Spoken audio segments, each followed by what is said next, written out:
રૂપિયાના ચૂકવણા થયેલા છે। એ જ પ્રકારે તમે જોયું હશે ડીજીવીસીએલ ને પણ ટ્રાયબલ સપ્લાનમાંથી 1,16,73,000 રૂપિયા આ પ્રોગ્રામના ખર્ચવા માટેની ગ્રાન્ટ આપવામાં આવી છે। એ જ પ્રકારે તમે જોતા હશો એસટી વિભાગીય નિયામકને 6 કરોડ રૂપિયા। તો આ જે પ્રકારના ખર્ચાઓ ત્યાં થયા છે એના હજુ અમને પૂરા બિલ મળ્યા નથી, હજુ અધૂરા બિલો છે। આ તમામ એજન્સીઓ જે પણ એજન્સીઓને બિલો ચૂકવવામાં આવ્યા છે આ તમામ એજન્સીઓ ભાજપના લાગતા વળગતાઓની એજન્સીઓ છે। કોઈ પણ જાતના ટેન્ડર કર્યા વગર ટેન્ડર નિયમોને નેવે મૂકીને બારોબાર આ તમામ એજન્સીઓ ભાજપના રાજકીય પક્ષ સાથે સંકળાયેલા લોકોની છે। એમને કરોડો રૂપિયાની લાગણી આ અધિકારીઓ દ્વારા કરવામાં આવી છે। અને એક બાજુ અહીંયા આંગણવાડીઓ માટે ગ્રાન્ટ નથી, શાળાના ઓરડા માટે ગ્રાન્ટ નથી, અહીંયા કુપોષિત બાળકો માટે ગ્રાન્ટ નથી। એટલે કયા વિકાસની વાત કરવામાં આવે છે? વડાપ્રધાન આવે, ખર્ચો થાય, અમે બી માનીએ છીએ, પ્રોગ્રામ અમે પણ કરીએ છીએ, પણ આ પ્રકારના ખર્ચાઓથી બધી ગ્રાન્ટ નર્મદા જિલ્લાની પૂરી કરવામાં આવી છે। જે ગ્રાન્ટમાં જે પણ અધિકારીઓ, કોન્ટ્રાક્ટરો અને જે પણ રાજકીય વર્ગ ધરાવતા નેતાઓ સંકળાયેલા હોય બધા પર તપાસ કરીને જે પણ રકમ છે એ રકમ પુનઃ જમા કરવામાં આવે એવી અમારી માંગણી છે। કેમ કે આદિવાસીના બાળકોની તમામ રકમ આ રીતના અમે વાપરવા નહીં દઈશું। પ્રજાના પૈસાની દિવાળી કરવા અમે નહીં દઈશું। પ્રજાના ટેક્સના પૈસાના તાઇફાઓ કરવા અમે નહીં દઈશું।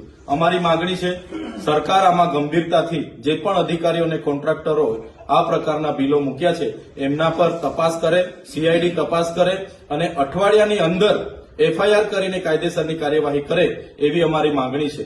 જો અઠવાડિયા સુધીમાં આ નથી થતું તો આવનારા દિવસોમાં નર્મદા જિલ્લાના તમામ લોકોને સાથે રાખીને કલેક્ટર કચેરી, એસપી કચેરી અને અમારે જ્યાં પણ આંદોલન કરવા પડશે અમે આંદોલન પણ કરીશું, સડક પર પણ ઉતરીશું અને અમને જરૂર લાગશે તો અમે વિધાનસભાએ પણ જઈશું અને સરકારને અમે કહીશું કે આદિવાસીના વિકાસના પૈસા આ રીતના જે વાપરવામાં આવ્યા છે અમે ક્યારે ચલાવવાના નથી।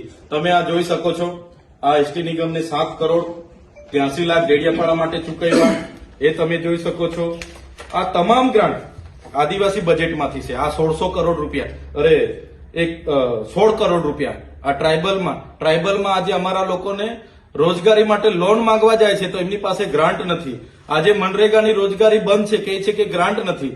તો આ તાઇફાઓમાં તમે આટલા કરોડો રૂપિયા વાપરી નાખો તો કઈ રીતના ચાલશે? એટલે અમારી સરકારને બે હાથ જોડીને નમ્ર વિનંતી છે, જે પણ આદિવાસીઓના વિકાસની ગ્રાન્ટ રાજકીય વર્ગ ધરાવતા કોન્ટ્રાક્ટરોને ચૂકવવામાં આવ્યા છે અને અધિકારીઓની મિલીભગતથી થયા છે, તમામ લોકોમાં તપાસ થાય અને કાયદેસરની કાર્યવાહી થાય અને જે પણ ગ્રાન્ટ એ ફરી રિકવર કરવામાં આવે એવી અમારી માંગણી છે। અને જો આમ નહીં થશે તો આવનારા દિવસોમાં અમે ઉગ્ર આંદોલન અહીંયા કરીશું। ભાજપનો આક્ષેપ છે કે અધિકારીઓ પાસે કપડાઈ અને પૈસા ઉઘરાવવા માટે આમ આદમી પાર્ટીનો આ એ છે। અધિકારીઓ તમામ ભાજપ સાથે સંકળાયેલા છે। આ એજન્સીઓ પણ બધી ભાજપના લોકોની છે, સરકાર એમની છે, પોલીસ એમની છે।